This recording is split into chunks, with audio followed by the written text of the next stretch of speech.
जय हिंद, जय Bharat and welcome to deaf talks. This is Adi Archin. हमारे साथ हैं अभिषेक तिवारी जी, जो हमको आज बताएंगे भाई फेज 3 में क्या हुआ। पहले फेज 1 फेज 2 में तो बोला गया भाई वोटर टर्नआउट बड़ा कम है, मोदी जी तो बस हार गए, 200 भी नहीं आएंगे मोदी जी के, 150। अब फेज 3 में क्या चमत्कार हुआ है, क्या गेम खेली है मोदी जी ने, आइए देखते हैं। नमस्कार जी, वेलकम टू द शो। आदि आदि सर, सबसे पहले आपके दर्शकों को बहुत बहुत प्रणाम और आपको बहुत बहुत प्रणाम, नमस्कार, जय श्री राम। जय श्री राम जी।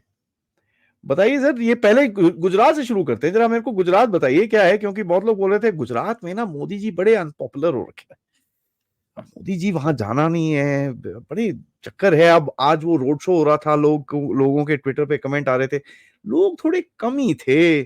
मोदी जी ने जान के वो एक राखी बंधवाई ताकि एक नैरेटिव बन सके, कुछ दम नहीं है। और ये मैं एक्चुअली ना, मेरे को बड़ा मजा आता है वो दूसरे वाले चैनल देखने में तो हमारे ज्यादा कम है। बड़ा मजा आता है वहां पर, तो थोड़े आंसू निकलते हैं ना उनके, तो वहां पर ही ऐसा नैरेटिव चल रहा है। तो आप बताइए सर, क्या है ग्राउंड रियलिटी गुजरात की। बताता हूं सर। दर्शकों को, आपके मोस्ट ऑफ देम दर्शक तो मुझे पहले से जानते होंगे।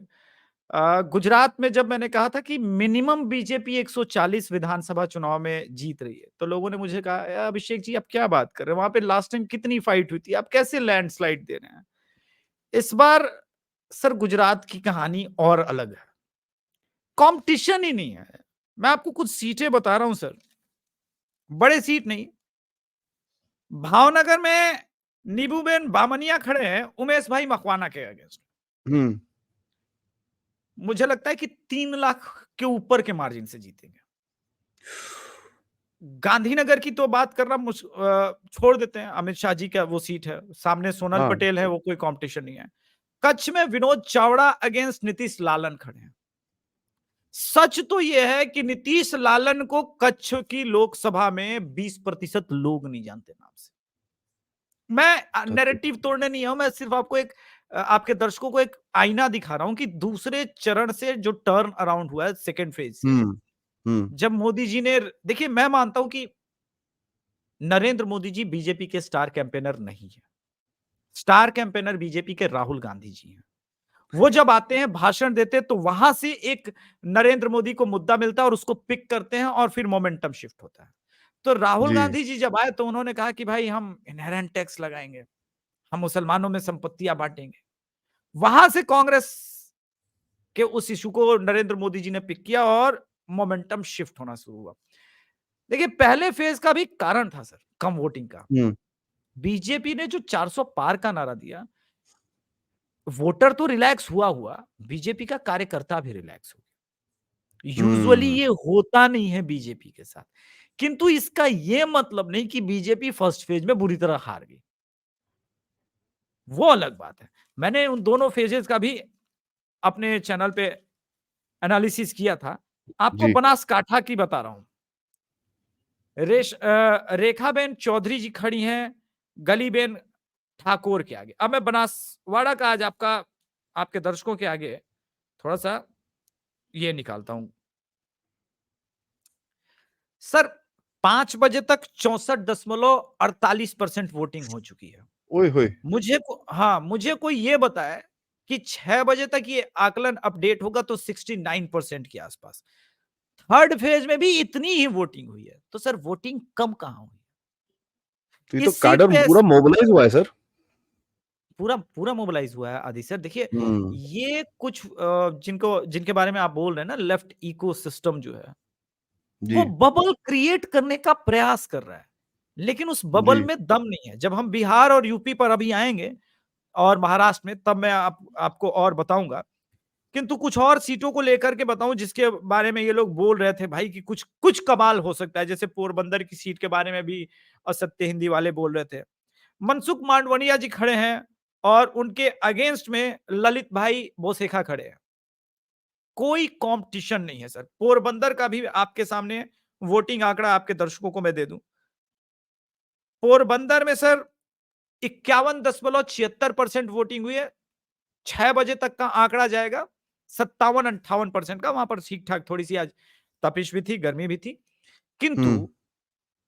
मुझे कोई ये समझाए कि जिस सीट पर सर 3.5 लाख का मार्जिन हो, 4 लाख का मार्जिन हो, वहां पर 1% वोट कम हो जाएगा तो क्या 4.5 लाख वोट कम हो जाएगा क्या?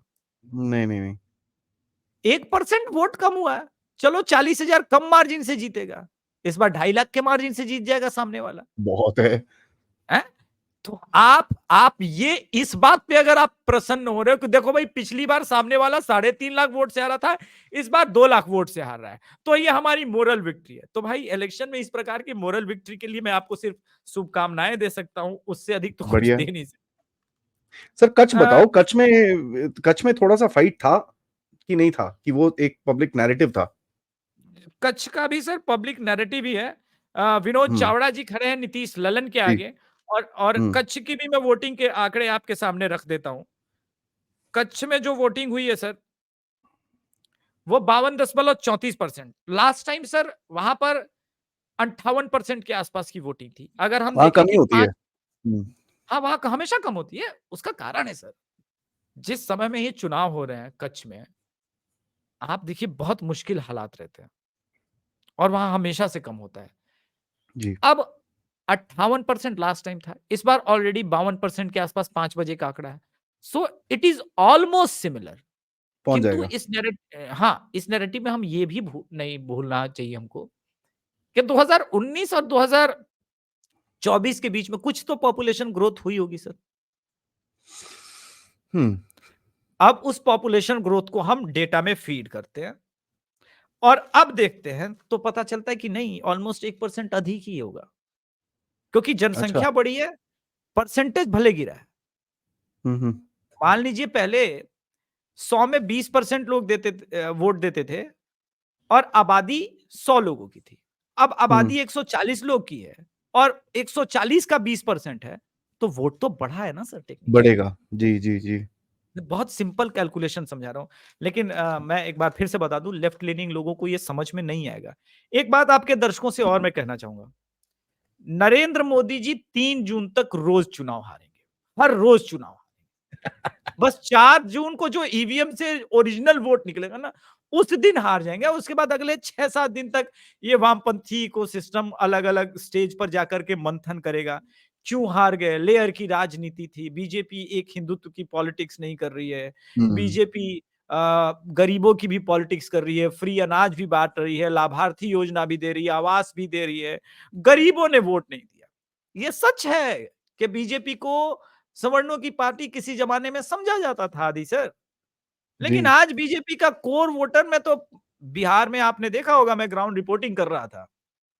तब मैं पूर्णिया में एक ऐसे ग्रामीण इलाके में गया, जहां जीविका दीदी वगैरह लोगों से जब मैं मिला, उन्होंने कहा कि सर एम फैक्टर का मतलब महिला फैक्टर होता है, मुस्लिम फैक्टर नहीं होता सर, और देश की महिलाएं बीजेपी के साथ खड़ी हैं। हमको शौचालय का पैसा दिए, आवास दिए, उज्ज्वला योजना दिए, घर में पानी लग गई सर, साफ पानी पहुंच हुँ, रहा है सर। आप मुझे बताइए कि 64 साल 65 साल तक जिन लोगों ने हमारी बहनों के लिए कुछ नहीं किया, अब मैं जीविका दीदी हूं, आसपास के लोगों को रोजगार देती हूं, वहां पर भुट्टे की खेती होती है सर। दर्शक इस बात को समझे थोड़ा, कितना मुश्किल हालात रहता है। महिलाएं सड़कों पर ही भुट्टा, जिसको आप लोग मकई मक्का बोलते हैं, मक्का। मक्के की खेती, हाँ मक्के की खेती होती है, उसको सुखाती हैं हुँ, और बेचती है। जीविका दीदी का मतलब ये होता है कि अगर किसी को 5,000 लोन की आवश्यकता होती है, तो वो सरकार की तरफ से जीविका का एक ये चलता है, 5-10 हजार वो अपने स्तर पर लोन दे सकती थी। उसपे जी, 2-4-5% का इंटरेस्ट लगता है और सामने सारी महिलाएं मिलकर के उनका एक बिजनेस मॉडल खड़ा करती है। वो एक टपरी हो सकती है, कुछ भी। लोगों को रोजगार का मतलब जब तक सरकारी समझ में आएगा, आप ये समझिए कि रोजगार में आपने उस 30-33 करोड़ लोगों को आज तक अनटचेबल रखा। उनके लिए 50,000 रुपए के लिए लोन बहुत बड़ी बात हो जाती है। उससे वो एक हुँ, छोटा स्मॉल, वेरी स्मॉल स्केल का वो चाय की टपरी लगा लेंगे, छोटा-सा खाने खिलाने का कुछ दुकान खोल लेंगे, बहुत सारा मल्टीपल उनके पास जो बिज़नेस है, उस मॉडल को वो अपना रहे हैं। उनके लिए आज तक सर लोन की कभी कोई स्कीम थी नहीं। नरेंद्र मोदी की सरकार आई और वो डिलीवर हुआ है सर ग्राउंड पर। अब वो डिलीवरी के बाद इतने प्रसन्न हैं कि बोले कि कोई सरकार आई जिसने हमें सुना। किसान सम्मान निधि है सर। किसान आंदोलन आप करते गए, लेकिन उसका रिजल्ट जो है, इंपैक्ट जो है, वो बदलता नहीं है। So my point is that कि इस लेयर की राजनीति में राष्ट्रवाद भी है, हिंदुत्व भी है, जो समझदार लोग हैं आपको देखते हैं बहुत ज्यादा उनके लिए जियोपॉलिटिक्स भी मैटर करता है, लेकिन जो रियल वोटर है उनके लिए नरेंद्र मोदी जी का लाभार्थी बहुत मैटर करता है। जी, जी, जी, जी। बड़े शहरों में सर वही है, बड़े शहरों के अंदर एक वो नैरेटिव है कि कहीं न कहीं जो बोलते हैं ना कि थोड़ा भारत की इमेज बाहर है, कैसी है, उसके बारे में है। तो गुजरात तो सर आप क्लीन स्वीप बोल रहे हो। 100% sir, there is no sir, doubt in my mind, BJP again 26 जीत रही है सर। जी।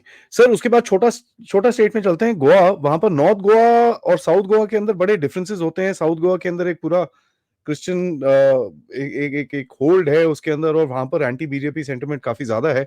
ऑल्दो वहाँ पर राइट। वो सैवियो साहब हैं, वो काफ़ी काम करते हैं उसके अंदर। बट आपको क्या लगता है इस बारी थोड़ा कुछ इनरोड करा है उसके अंदर? क्योंकि केरला से जो बिशप का एक कॉल आया था कि साहब सेव आवर डॉटर्स एंड भैया अपनी बेटियों को बचाइए और बीजेपी के लिए वोट करिए, उसका इम्पैक्ट कुछ गोवा में दिखता है आपको? नहीं, उसका इम्पैक्ट तो सर केरल में भी हुआ है। देखिए केरल में कितनी सीटें जीतेगी बीजेपी पता नहीं, वो तो लास्ट फेज में ही वोटिंग हो गई। लेकिन हुँ, त्रिशूर और तिरुवनंतपुरम दोनों सीट पर बीजेपी बहुत अच्छा फाइट कर रही है, 2 लोकसभा सीट पर। और जी, संभवतः चंद्रशेखर मैं जी। हुँ, त्रिशूर के लिए तो कॉन्फिडेंट हूँ कि शायद बीजेपी जीत भी जाए। उसी प्रकार से गोवा में 2-0 होते हुए मुझे बहुत क्लियर नज़र आ रहा है और ठीक-ठाक मार्जिन से दोनों सीटें जीत जाएगी। इम्पोर्टेंट सर, बीजेपी का स्ट्रगल जो है वो कर्नाटका में बहुत अधिक मुझे दिखा। जी। जी। नहीं, कर्नाटका तो आप ठीक ही बोल रहे हैं सर। साउथ कर्नाटका जो पिछले बारी वोटिंग हुआ था, उसके अंदर हुँ। बैंगलोर तो बड़ा खराब हुआ था, उसका वोटिंग बहुत खराब था, परसेंटेज भी बहुत खराब था। नॉर्थ में सर आज तो मतलब रिकॉर्ड तोड़ बात बोल रहे हैं कि भाई वहाँ तो अभी तक कोई 68% 65-66% की खबरें आ रही हैं कि साहब उतना क्रॉस कर गया है, 4-5 बजे तक ये तो 70 क्रॉस करेगा सर, पिछला रिकॉर्ड भी तोड़ेगा अपना। हाँ, देखिए मैं वही कह रहा था कि जब बिहार में 2019 के चुनाव में, देखिए 19 का चुनाव और 24 के चुनाव को एक चश्मे से हम नहीं देख सकते। हुँ, 19 के लोकसभा चुनाव में वोटर्स के अंदर एक जिद थी कि मोदी सरकार ही लेके आएँगे दोबारा, जी। क्योंकि बहुत अटैक था। मोदी सरकार को इतनी 303 सीटें आएँगी, खुद देश की जनता भी कॉन्फिडेंट नहीं थी। 2 अंतर समझे हम।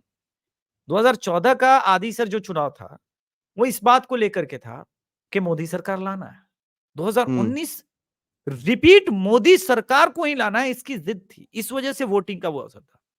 लेकिन बिहार में तीसरे चरण में 2019 में भी 61% वोटिंग हुई थी। ऑलरेडी बिहार में 5 बजे 56.7% की वोटिंग हो चुकी है सर। ज़बरदस्त। जबरदस्त वोटिंग हुई है सर। वो तब जबकि सुपौल में एक जो पीठासीन पदाधिकारी होते हैं, उनकी मृत्यु हो गई दुर्भाग्यपूर्ण ढंग से। उसको भी लेकर के झूठ नैरेटिव चलाया जा रहा है कि वो इंजेक्शन की वजह से हुआ। अरे हुँ, महामूर्खों, उसमें क्लियरली लिखा हुआ है कि 6 महीने तक ही जो साइड इफेक्ट होने हैं, वो होते हैं। ये इस प्रकार की चीज़ें चला कर के इनको ये भी लगता है कि शायद वो वोटर का मन बदल पाएँगे।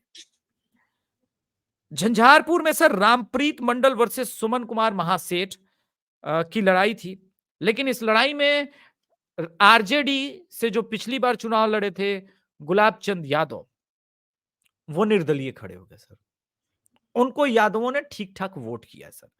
और झंझारपुर में उतनी ही वोटिंग हुई है, ऑलमोस्ट 54% जो पिछली बार हुई थी। 6% 7% आप ऐड कर सकते हैं क्योंकि शाम में बिहार में गर्मी बहुत अधिक है, तो वोटिंग शाम में अधिक हो रही है। ज़्यादा। हुँ, 5 बजे तक के, हाँ, अभी चूँकि हम रिकॉर्ड कर रहे हैं जब तक शो, तो उस वक़्त तक इतनी ही वोटिंग हुई है सर। अब जी। बात ये है कि रामप्रीत मंडल के चुनावी जीत में मुझे संशय नहीं है। बस अंतर इतना है कि कितना मार्जिन होगा। ये लड़ाई अब मार्जिन की रहेगी ये बिहार में। बिहार में सुपौल, अररिया, मधेपुरा, खगड़िया में अ, इलेक्शन हुए, जिसमें दिलप्रीत कामत वर्सेस चंद्रहास चौपाल थे। सुपौल में, चौपाल थे। अररिया में, हाँ, प्रदीप सिंह के अगेंस्ट शहनवाज खड़े थे। शहनवाज के बारे में आपके दर्शकों को बताऊं, शहनवाज आलम ऑल इंडियन इत्तेहादे मुसल्लमीन से जीते हुए बिहार के विधायक थे, जो कि हुँ, सीमांचल से ही जीते थे।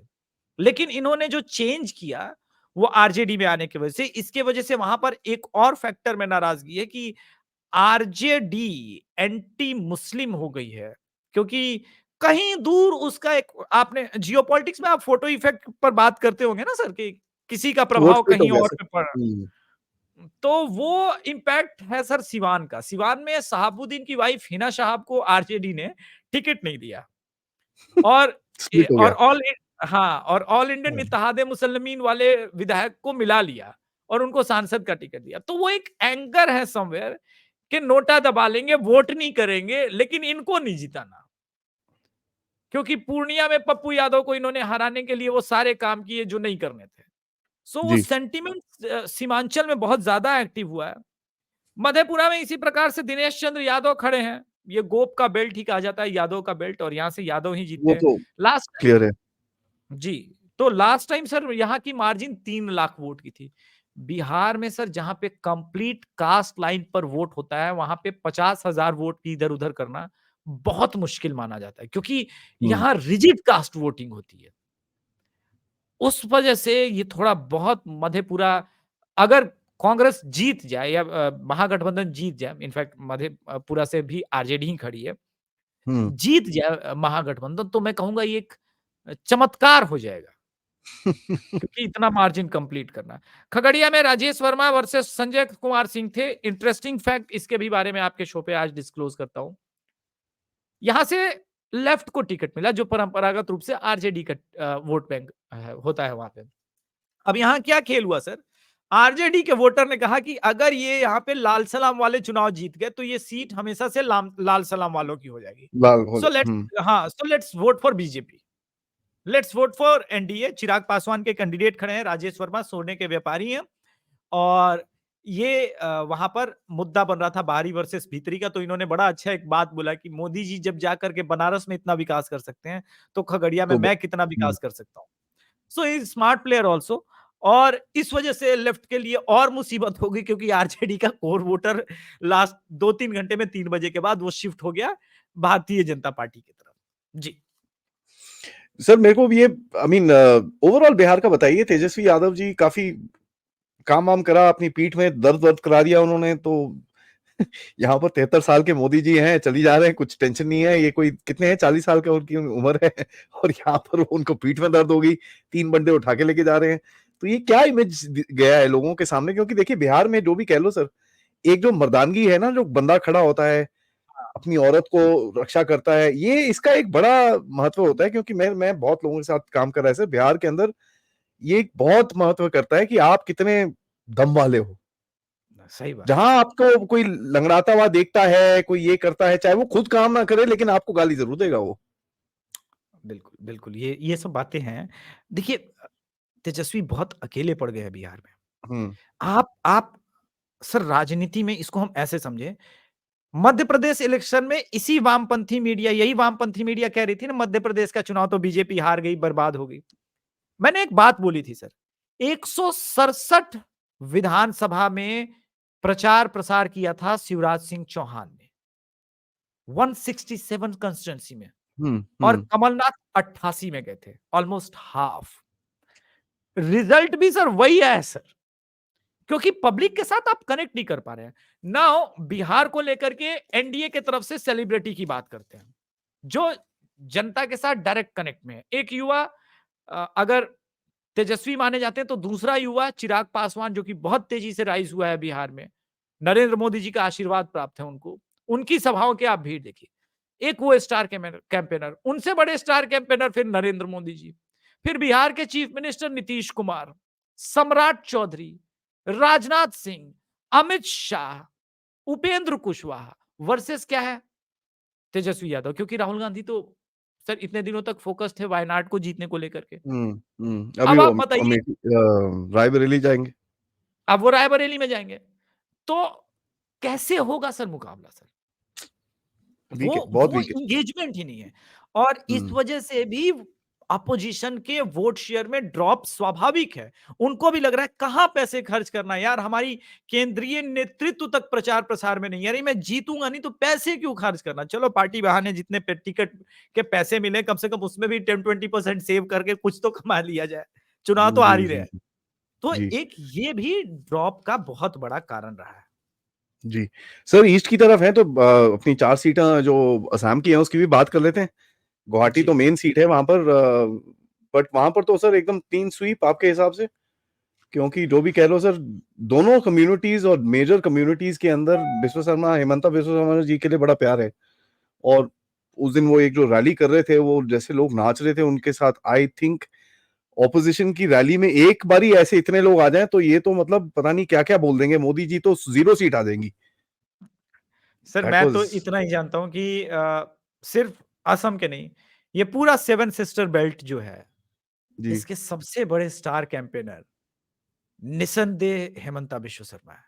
वो सिर्फ नो असम की डाउट। पॉलिटिक्स को समझते नहीं है, वो मेघालय की भी पॉलिटिक्स को उतना ही अच्छा समझते हैं।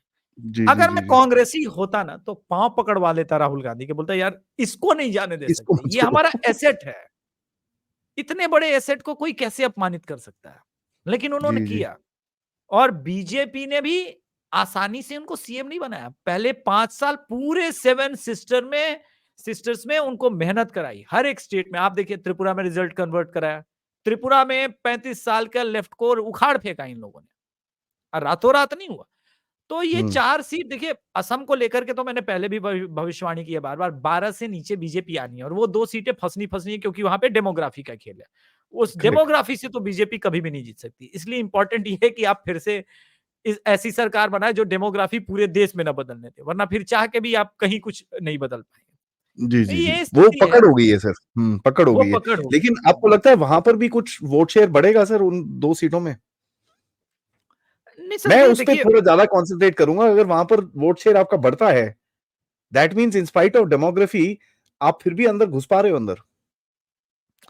बिल्कुल सर, ये बिल्कुल सही देखा। ऑलरेडी 76% का वोटिंग 5 बजे तक हो गया सर। यानी 8 बजे तक 81% का voting. Can you don't imagine? Forget कि असम में भी असम में भी थोड़ा बहुत पलायन है। वहाँ के भी लोग इंजीनियरिंग वगैरह करने के लिए आप देखेंगे बैंगलोर में, चेन्नई में, चारों तरफ से। हैदराबाद में, हाँ, चारों तरफ असम में भी पलायन है। पर फिर भी 81% का ऑन एन एवरेज अगर वोटिंग जा रहा है, जैसे मान लीजिए बारपेटा में हम देख रहे हैं 76.73 का वोटिंग गया है, गुवाहाटी में 70% ऑलरेडी 5 बजे तक, यानी ये आपको चला जाएगा ऑलमोस्ट 77% के आसपास का वोटिंग। This is huge. जी। ये बेटर है, हुँ। ये इनफैक्ट ये बंगाल से ज्यादा अच्छा इस पर वोटिंग हुआ है। यहाँ पर वेस्ट बंगाल से ज्यादा अच्छा वोटिंग हुआ है। नहीं, देश को सीखना चाहिए असम से, तो मेरे उसमें तो कोई डाउट नहीं है। सर छत्तीसगढ़ चलते हैं कि बंगाल में पहले देखना है? बंगाल थोड़ा-सा टेढ़ा है, वो एंड में देखेंगे, पहले छत्तीसगढ़ की बात खत्म कर लेते हैं। छत्तीसगढ़ में तो 7 सीटें हैं sir, but Raipur, Raigarh speak में सुना है कुछ कहीं किसी के लिए कोई चांस नहीं नहीं? सर लोकसभा में।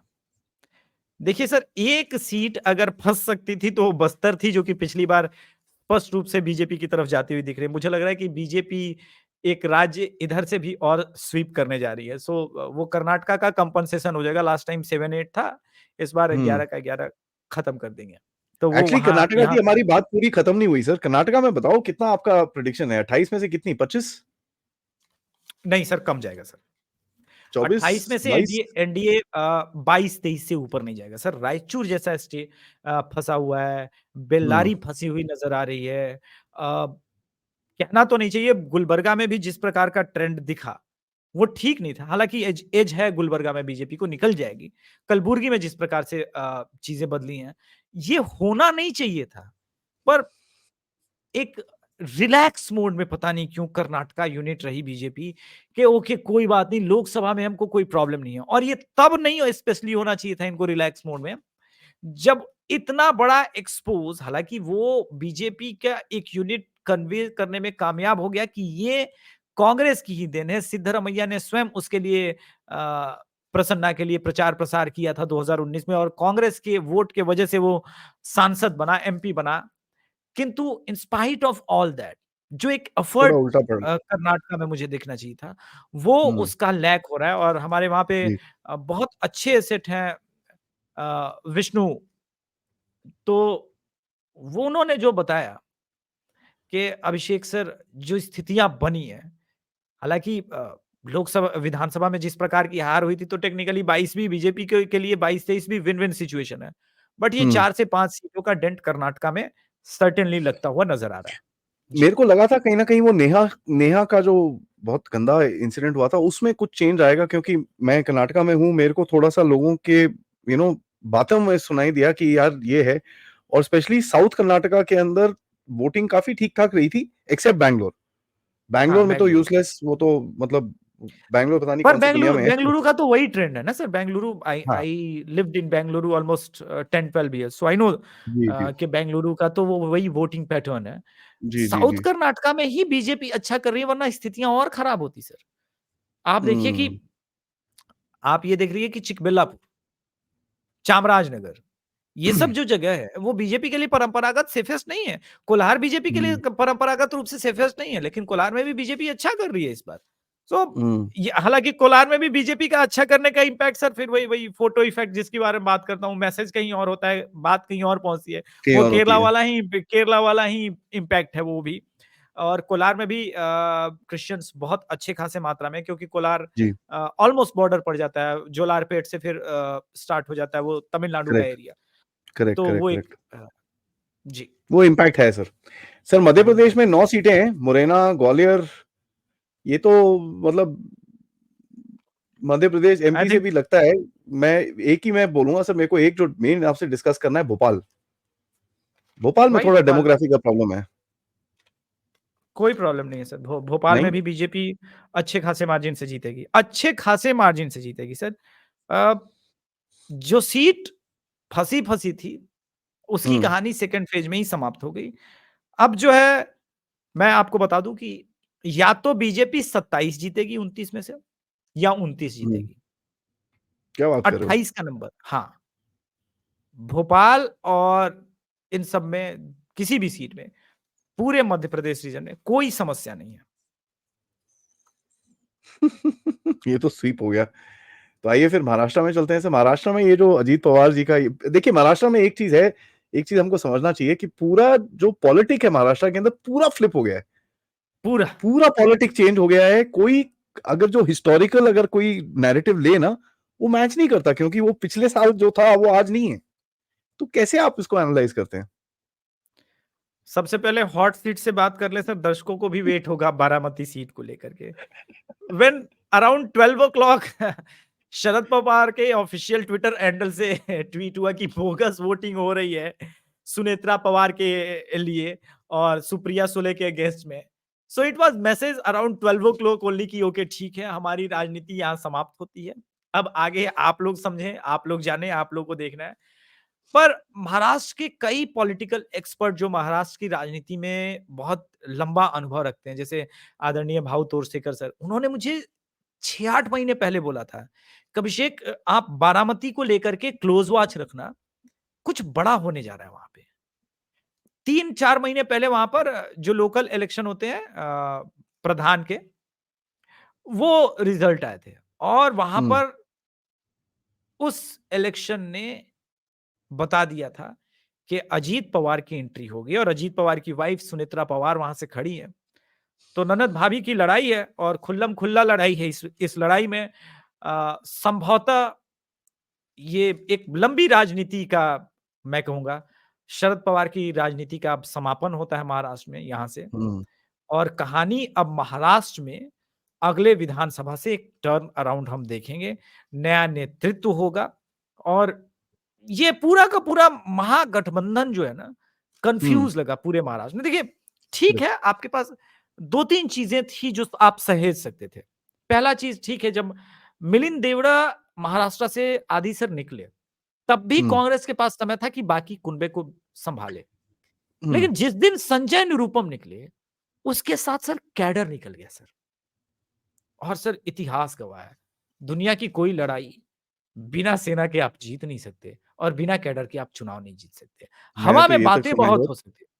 मैंने तो ये तक जी सर। सुना है महाराष्ट्र के अंदर कई वोटिंग बूथ के अंदर बंदे ही नहीं है इनके। बंदे ही एग्जैक्टली नहीं है, सर। कोई निकला ही नहीं। पर्ची बीजेपी वाले खड़े हैं, बाकी कोई पार्टी का कोई नहीं खड़ा वहाँ पर। मेरे कहां किसी से दोस्त ने होगा फ़ोन सर? करा, नासिक वासिक एरिया से फ़ोन करा, कहता साहब कोई है ही नहीं यहाँ पर। और कहता एक नहीं, मैं 5-6 देख के आया हूँ, कोई नहीं है। बिल्कुल सही बात है। कुछ सीटें हैं जहां पर थोड़ा बहुत फाइट मैंने देखा है। सोलापुर में हुँ, राम सतपुते और प्रीणिति शिंदे के बीच में ठीक ठाक फाइट है, पर फिर भी हाँ, एज इनको सोलापुर में है। हो सकता है। हाँ, हुँ, सोलापुर वो सर पहले से भी फेवरेबल सीट नहीं रही है इनके लिए। लातूर में सुधाकर श्रृंगारे आराम से निकल जाएंगी।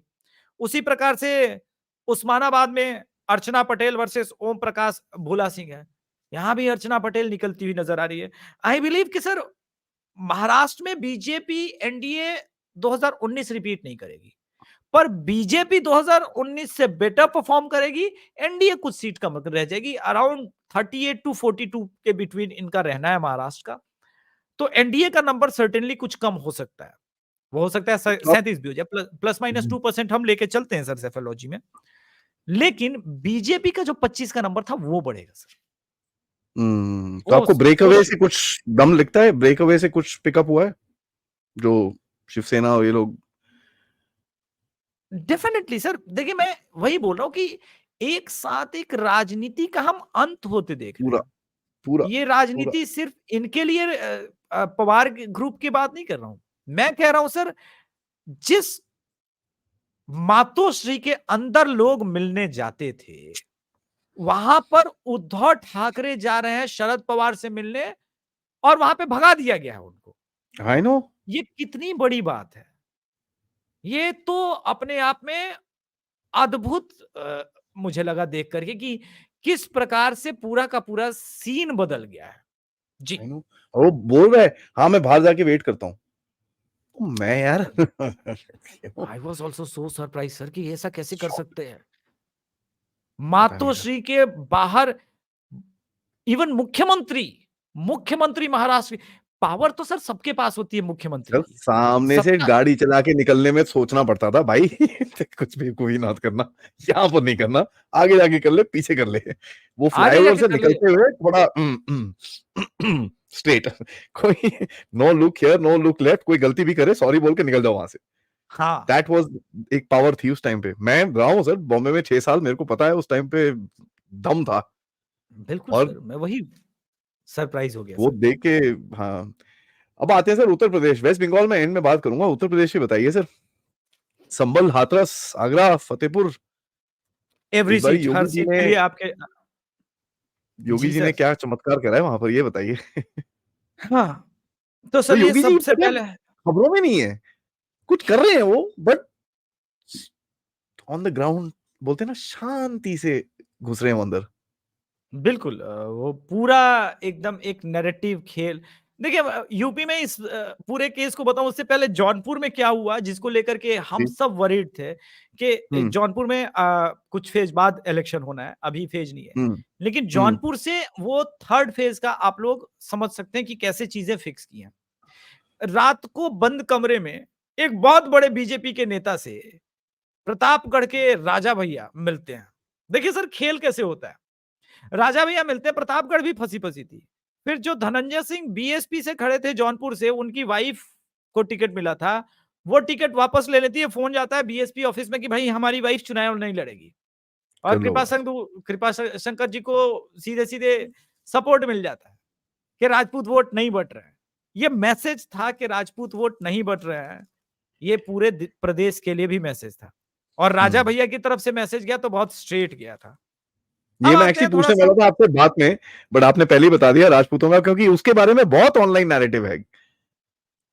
नहीं बिल्कुल और मैं तो बिल्कुल बिल्कुल, एड्स और देखे हैं, पता है, मैंने एड्स देखे हैं, एडवर्टाइजिंग देखी है मैंने ट्विटर के ऊपर।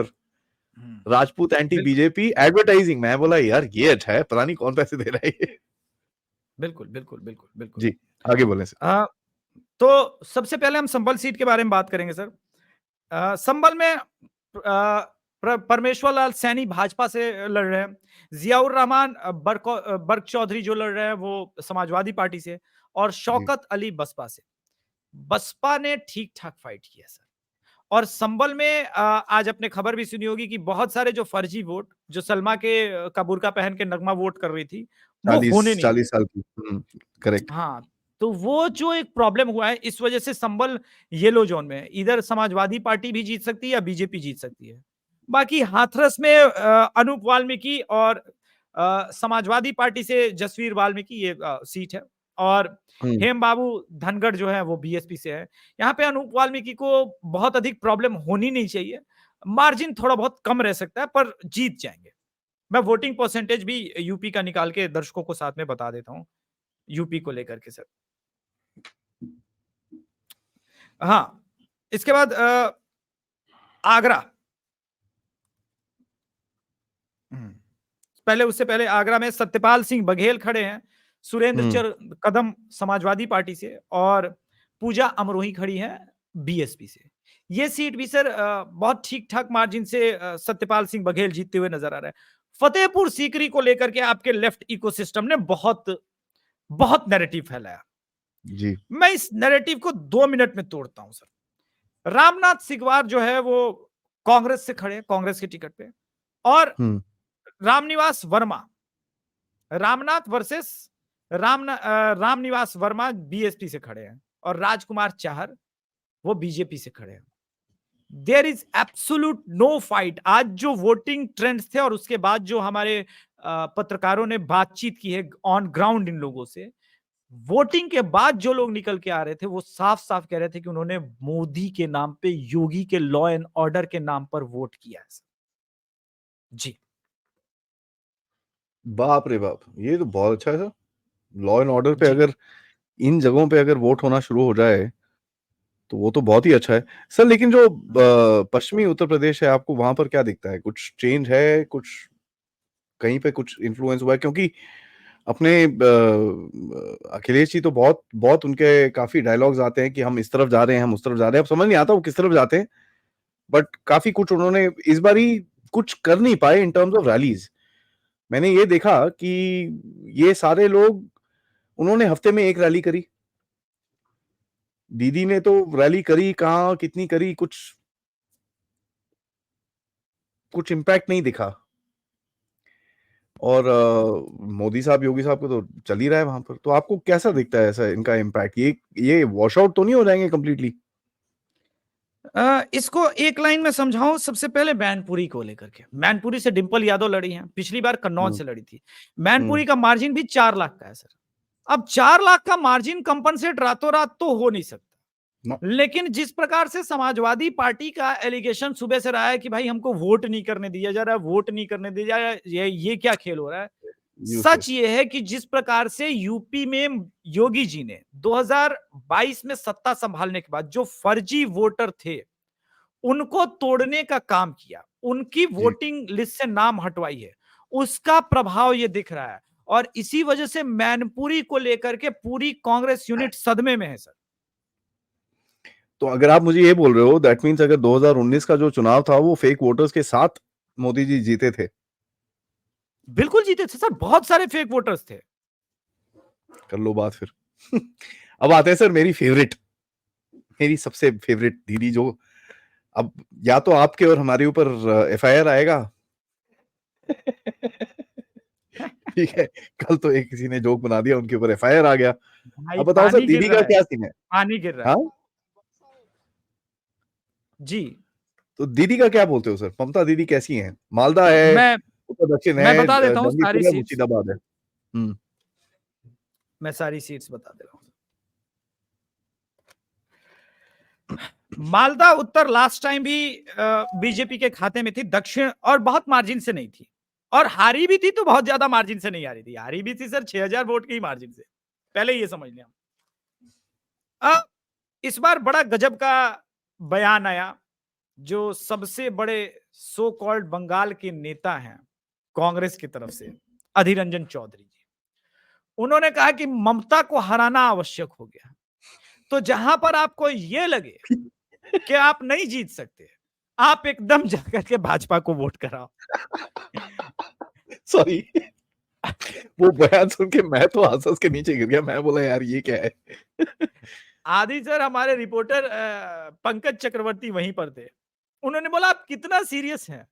बोला मैं कन्वर्ट कराएगा, मैं वोट कन्वर्ट कराऊंगा वहां पे, और मालदा में दिखाऊंगा ममता दीदी को कांग्रेस की ताकत क्या है। अब कांग्रेस की ताकत से अगर वो 2% मत भी सिर्फ मालदा नॉर्थ और मालदा साउथ में कन्वर्ट कांग्रेस करा देती है, मैंने इसीलिए पहले दर्शकों को मार्जिन याद दिलाया कि भाई हम्म। मार्जिन सिर्फ 2%, सिर्फ 2% भी नहीं था, आधे परसेंट का। एक जगह 6000 से हारी थी, 1000 एक जगह 10,000 से जीती थी। हम्म। तो 2% भी यहां वहां कम करा दिए बहुत हुआ। टीएमसी का वोट, Yeah. और वो कांग्रेस का वोट बीजेपी में शिफ्ट करा दिया इन्होंने। तब तो कहानी सर बिल्कुल टर्न अराउंड लगी, वरना कहानी मालदा में फिर से वही, क्योंकि नेक टू नेक फाइट है, और वोटिंग भी कम नहीं है, तो वो ऐसा हम्म। ही रहेगा। अब आते हैं सर मुर्शिदाबाद। मुर्शिदाबाद मुर्शिदाबाद। में सर्टेनली हाँ, अबू ताहिर जो है वो खड़े हैं और मोहम्मद सलीम कांग्रेस से खड़े हैं। हम्म। मुर्शिदाबाद में मुझे कोई चमत्कार होता हुआ नहीं दिख रहा और टीएमसी वहां पर आराम से जीतती हुई नजर आ रही है। हाँ, जंगीपुर में धनंजय घोष बीजेपी से जीतते हुए नजर आ रहे हैं, इसमें भी मुझे कोई संदेह नहीं है। लेकिन इस एनालिसिस के बाद भाई बंगाल पुलिस से एक निवेदन है यार, आप हमारा नाम, पता, एड्रेस मत पूछना जो आपने कल पूछा था। क्योंकि वो तो बहुत मस्त था और मोदी जी भी एक चैंपियन, वही वीडियो को रीट्वीट करते हैं, कहते हैं मजा आ गया देख के मेरे को नाचते हुए, वहीं पर ही सब कुछ सारे एफआईआर वापस, सारे ट्वीट डिलीट, सब कुछ खत्म हो गया वहीं पर ही। मैं बोला यार ये तो बहुत मस्त है, ये तो बढ़िया बिल्कुल। बढ़िया चीज है। तो पता है आदि अब सर हाँ जी जी, जी आप कुछ कह रहे थे, सॉरी। सर, मैं वही पूछ रहा हूँ, वेस्ट बंगाल में आप कितना सोचते हो, यू नो, ओवरऑल हाँ ओवरऑल? सर मैं थोड़ा-सा सोफिस्टिकेटेड आदमी हूँ इस मामले में। सेफोलॉजी में मैं मिनिमम लेकर के चलता हूँ, मैक्सिमम का मैं कहता हूँ भाई मुझे पता नहीं। क्योंकि बंगाल जैसे स्टेट में बहुत सारी सीटें 5-10 हज़ार से भी निकलेगी। और सर मैं मानता हूँ वो लोग फर्जी बात करते हैं जो 21 लाख वोटर के बीच में ये कह देते हैं कि ये सीट 5,000 से निकलेगी। आप बता ही नहीं सकते। वो पॉसिबल ही नहीं है बताना। तो मैं मिनिमम लेवल बता देता हूँ सर। बीजेपी 20 से 22 मिनिमम जाएगी सर।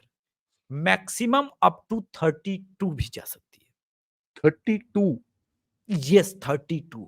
लेकिन मैं कह रहा हूं कि मिनिमम वहां तक जाएगी 20-22। बहुत सारी सीटें सर 25,000, 30,000, चालीस हाँ हजार वो से फंसी हुई याद है। है। हम्म। सो हम कैसे उसको बता दें कि कौन सी 23 लाख 24 लाख वोट होने होते हैं एक लोकसभा में सर। सो 23 लाख वोट्स है वहां पे 25-30 हजार से जो सीटें निकलनी है। वी कैन नॉट प्रेडिक्ट, बहुत क्लोज लाइन है। वोट शेयर मैं बता सकता हूं, बीजेपी और टीएमसी आज के समय में नेक टू नेक खड़े हैं। नेक टू नेक है। 42%, हाँ 42% ऑलमोस्ट वोट शेयर। अब आपके दर्शकों के मन में एक प्रश्न ये हो सकता है कि सर बीजेपी भी 42%, टीएमसी भी 42%, पर नंबर ऑफ सीट्स बीजेपी की ज्यादा क्यों हो रही है? हम्म। सो उसका उत्तर है सर, पिछली बार भी अगर आप देखेंगे तो बीजेपी का 40% ही वोट शेयर था और करेक्ट। 44% टीएमसी का।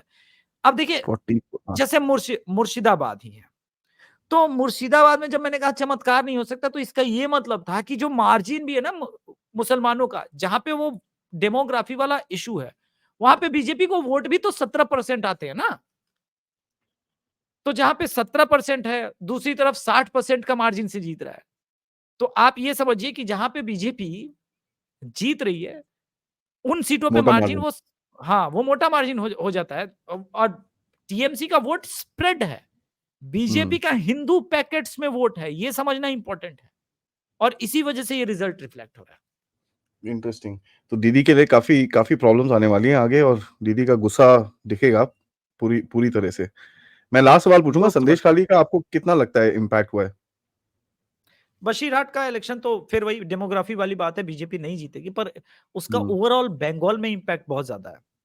बहुत ज्यादा है ना। हाँ, जो मैंने ट्विटर पे एक अपनी ग्राउंड रिपोर्टिंग की वीडियो डाली थी वेस्ट बंगाल वाली, जिसमें एक हम्म। लड़के ने कहा कि इस बार दीदी के साथ मोए मोए होगा। तो मैंने बोला हम्म। मोए मोए क्यों होगा? तो उसने हम्म। बोला क्योंकि दीदी ने जनता के साथ मोए मोए किया है और जी। पिछले 10 साल से मोए मोए कर रहा है। तो इस बार हम्म। जनता जो है वोटिंग करके उनके साथ मोए मोए करेगा। क्योंकि ये मैंने मैं ज्यादातर, मेरे को क्यों दिखता है पता है, ये कुछ कुछ ये लोग बड़े नर्वस हैं इसके बारे में, क्योंकि इनकी जो नई नई प्रवक्ता हैं सागरिका जी, जी। उनके तो हर ट्वीट में, हर दूसरे ट्वीट में संदेश खाली है कि फेक है, फेक है, फेक है, फेक है, फेक है। तो कहीं ना कहीं वो एक एक फीलिंग आती है कि ये थोड़े नर्वस हैं इस चीज के बारे में, कि ये भैया ये गड़बड़ हो गई है, इसके बाहर निकलना बहुत मुश्किल है। सर आप तो संदेश खाली का जियोपॉलिटिक्स के भी संदर्भ में एनालिसिस किए ही जी। होंगे। जी किया है सर। जो कुछ भी रिवील किया है और जो कुछ भी रिवील हो रहे हैं, उसको लेकर के सिर्फ पहले तो मुझे भी लगा था कि इसका इम्पैक्ट जो है ना लिमिटेड रहेगा आदि सर, क्योंकि मैं मेरे जी। मन में था कि चलो ये सिर्फ महिलाओं तक के शोषण का मामला है। लेकिन जब भाई साहब परतें खुलनी शुरू हुई तो वो तो सबसे मतलब जिस प्रकार से कनेक्शन स्टैब्लिश हुए, मैं तो खुद ही एनआईए सर, स्टन रह गया। एनआईए एनएसजी पहुंची जब वहां पर, मैं बोला भैया ये क्या हो रहा है। और फिर मैंने शो कहानी ही करा इसके बदल ऊपर, गई। यार ये क्या है भाई।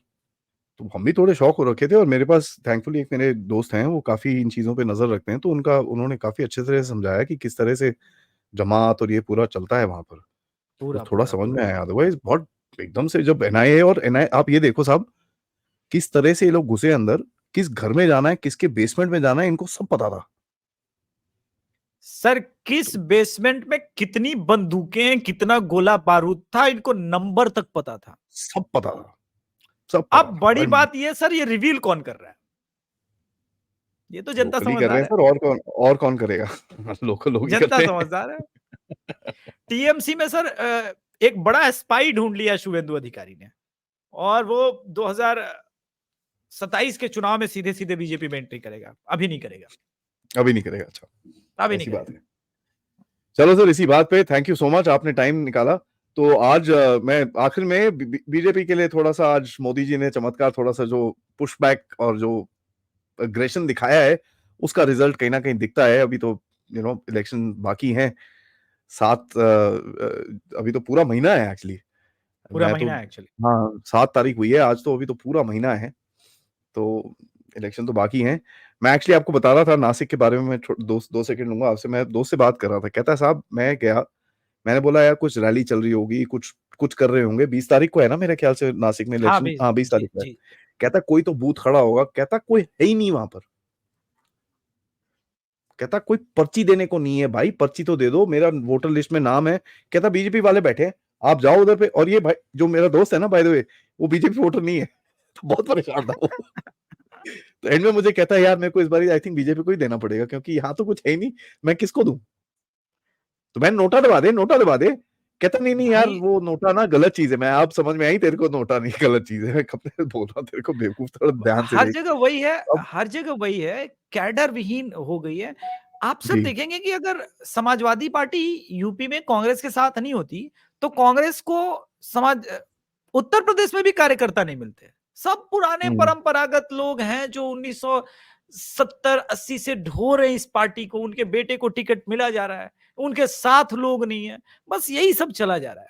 अब आप देखिए जी ना, जी जी प्रमोद तिवारी की बेटी हर बार यूपी से चुनाव जीत जाती है, ठीक है, लेकिन वो प्रमोद तिवारी की बेटी है, प्रमोद तिवारी का अपना रुतबा है वहां पे कांग्रेस में, इस वजह से नहीं कि कांग्रेस की वजह से प्रमोद तिवारी जीत रहा है। ये हम्म दोनों डिफरेंस है। तो मुझे लग रहा है कि बहुत बुरी हाल है। बीजेपी शायद 400 भले ना पहुंचे, वो तो एक ये था कि पूरा लेफ्ट का नैरेटिव बदल लिया, लेकिन ये भी ठीक है। चलिए, लेफ्ट का चैनल देखने में आनंद तो आता है। 3 तारीख तक कम से कम मोदी जी हार तो रहे। रोज हारेंगे सर, रोज तो हारेंगे, वेस्ट हर मैं रोज। तो वेस्टर्न मीडिया की तरफ काफी नजर रखता हूँ, वो तो बोल ही रहे। वो लोग पता है क्या बोलते हैं, वो लोग नहीं बोलते मोदी जी हार रहे हैं, वो बोलते हैं साहब मोदी जी तो हार रहे हैं, लेकिन आएंगे तो ये गड़बड़ हो जाएगी। हाँ, तो हारने वाले तो उनकी सिर्फ आपने मेरे उनको चैनल पता पे है। एक बात तो बोली थी सर ना, मुझे याद है। हाँ, और वो बड़ा अच्छा पॉपुलर, वो उसकी अच्छा, उस एपिसोड का क्या है ना, रोज 500 लोग देख लेते हैं। वो अलग ही चैनल वो चल रहा है, आपका आपका शो मेरे चैनल पे। तो वो अभी तक चल रहा है, पता नहीं फीड में कितने लोगों के पास वो आ रहा है, मुझे पता नहीं। वो हर रोज उसका व्यूअरशिप दिखता है मुझे। तो आपने जो एक बात बोली थी ना कि भाई साहब मोदी तो चाहिए वेस्टर्न को भी, ठीक है, लेकिन थोड़ा कमजोर है। अब उनकी दिक्कत ये है कि थोड़ा वो कमजोर मोदी नहीं आ रहा है। तो और पक्का हो रहा है। वो मोदी और जी तो पक्का कल हो रहा रात को बोल रहे हैं कि साहब हमारे पास तो ऑलरेडी 400 हैं। हम तो है। बोल रहे हाँ, हैं सिर्फ पार करो यार, 400 को क्या प्रॉब्लम है। उसके अंदर तो भैया सारे अब परेशान, ये 400 कहां से कैलकुलेशन आ गया, लोग बैठे हुए हैं सुबह से देखने के लिए। नहीं यार 326, 325, ये वो। सो मोदी जी को एक नहीं चीज पता आदि, है कि किस तरह से नैरेटिव को खेलना है। नहीं बिल्कुल। और आदि सर, आपने एक चीज और देखी ना कि आप तो बॉडी लैंग्वेज एक्सपर्ट हो, चूंकि जियो पॉलिटिक्स में देखते हो। उनका बॉडी लैंग्वेज जो था, जिस तरह से वो रिलैक्स नजर आ रहे थे, लग ही नहीं रहा कि एक पीएम लोकसभा चुनाव में जा रहा है। आई नहीं मीन इमोशनल सो, वो है वो, बट वो इमोशनल एक माँ का, यार जो भी कह लो, अब माँ का वो कनेक्ट तो तो सर, वो तो कोई हो जाएगा ना सर वो। इनएक्सप्लिकेबल होता है, कोई भी हो जाएगा। हाँ, वो तो कोई जब भी हो उन्होंने जाता है गंगा सर। माँ बोला, उसके बाद काशी माँ बोला, तो फिर वो ऑब्वियसली उनको याद आ तो ही आई जाता होगी। है सर। तो हाँ, वो तो बस आंख वही भर बात। आई उनकी, वो लगे। लेकिन 2 मिनट में उन्होंने रिकवर करा उसके अंदर से। उसके बाद ही वॉज वेरी लाफेबल, वो तो हंस रहे थे वहां पर उस टाइम पे। I have never seen Modi ji हंस रहे, खेल रहे, मजाक कर रहे थे। नॉर्मली बड़े सीरियस होते हैं। स्मिता प्रकाश के साथ इंटरव्यू देखिए, बड़ा सीरियस, बड़ा फोकस्ड इंटरव्यू था उनका। ये थोड़ा वो अलग भी कॉन्फिडेंट था है। और पहली बार मैंने देखा कि मुसलमानों को कोई मैसेज तरफ से गया है, स्पेशली फॉर जी, मुस्लिम्स कि कब तक जी, स्लेव बने जी, रहोगे, कब तक उनके इसमें बने रहोगे। ये एक चेंज है सर। इसका हुँ। क्या इम्पैक्ट होगा आने वाले 3-4 सालों में हम देखिए असेस कर पाएँगे, पर वो बातें होने लगी हैं सर। जी, अभिषेक जी, जी, थैंक यू सो मच, आपने टाइम स्पेंड करा and I am grateful. And आपकी प्रेडिक्शंस मैं पिछले काफी टाइम से देख रहा हूँ, काफी स्पॉट ऑन रहती हैं एंड इस बारी भी रहेंगी, मेरा तो इसमें विश्वास है। एंड आपके साथ कैच अप करेंगे अगले फेज में, बिल्कुल अगले सर। जी, 10-15 दिन के अंदर। Thank you so much sir. जय भारत। 10-15 दिन नहीं सर, 13 को ही से फिर अगले फेज़ 13 की को है, वोटिंग है। ब्लडी हेल, 13 को ही है ये तो। हो। चलो ठीक अब है। जल्दी-जल्दी है सर अब जल्दी-जल्दी हाँ, करना पड़ेगा। जल्दी होना चाहिए सर, परेशान हो गए हम लोग भी। अब यार, अब पता है ऐसा है, अब ऐसा लगता है यार जल्दी करो यार, अब पता है मोदी जी आ रहे हैं यार, छोड़ो ना यार, फटाफट करो आगे नहीं ताकि मुझे जियोपॉलिटिक्स आगे बढ़े, थोड़ी पॉलिटिक्स आगे बढ़े। यहीं पर ही फंसे हुए हैं हम लोग आगे। नहीं, मुझे 4 तारीख का वेट है आदि सर क्योंकि 4 तारीख को मुझे ट्रोल करना है कुछ लोगों को। मैं ट्विटर पे बुकमार्क्स सेव करके रखा हूँ उन लोगों के प्रेडिक्शंस के हाँ, और मार्क ऑब्वियस सी दिस बात है tweet, data bookmark this tweet. हाँ, हाँ, वो काफ़ी स मैंने भी रखे हाँ, हैं, मैंने भी रखे, मैंने भी हाँ, रखे, मैंने तो भी फिर रखे हैं। वो मज़े लेने हैं सर वो असत्य हाँ, हिंदी वालों के हाँ। मुझे मज़े लेने हैं। वो तो करना ही है, वो तो करना ही है सर, उसमें तो कोई डाउट ही नहीं है, क्योंकि मैं काफी टाइम से देख रहा हूँ कि ये काफी चक्कर चल रहा है।